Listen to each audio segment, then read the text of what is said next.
میں سے ایک صاحب نے بتایا کہ جب میں گھر سے نکلتا ہوں تو میں دعا پڑھتا ہوں اور 6 بسم اللہ اور 5 سورتیں پڑھ لیتا ہوں. کہنے لگا میرے ساتھ یہ ہوتا ہے کہ میرے فیصلے درست ہوتے ہیں اور حادثوں سے بچتا ہوں اور مسائل اور مشکلات سے بچتا ہوں اور اللہ پاک میری مدد فرماتے ہیں.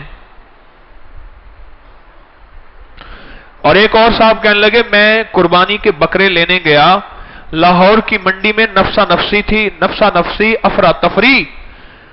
میں نے یہ پڑھے 6 بسم اللہ اور 5 سورتیں, صرف 1.25 گھنٹے میں مجھے 4 جانور مل گئے اور میری حسب منشا ملے. کتنے میں؟ جو ایک سارا دن گھومتے گھومتے گھومتے 4 جانور ملے اور پھر 1.25 گھنٹے میں اور حسب منشا ملے. 6 بسم اللہ اور 5 سورتیں ذرا بتا دوں کون سی ہیں. پہلے بسم اللہ الرحمن الرحیم پڑھیں اور سورت قل یا ایھا الکافرون پڑھیں. پھر بسم اللہ الرحمن الرحیم پڑھیں اور سورت اذا جاء نصر اللہ پڑھیں.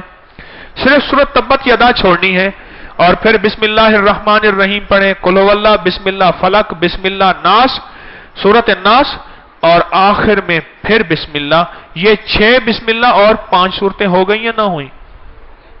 بولیں اللہ والے, ہو گئی بس. حالانکہ میرے کام ایسے بنے کہ 2 گھنٹوں 1.25 گھنٹوں میں نے 4 جانور خرید لیے اور میری حسب منشا ملے, میری ریٹ کے مطابق, میری قیمت کے مطابق مل گئے. بے میری لاجواب ہو گئی. دوسرا بندہ کہنے لگا کہ 5 سورتیں 6 بسم اللہ کی برکت سے میرے فیصلے درست ہوتے ہیں, میرے وقت میں برکت ہوتی ہے اور مسائل نہیں بنتے, اور اگر مسائل ہوتے ہیں جہاں جاتا ہوں ایسے چٹکیوں میں میرے مسائل الجھے ہوئے سلجھ جاتے ہیں. وعبقری حسان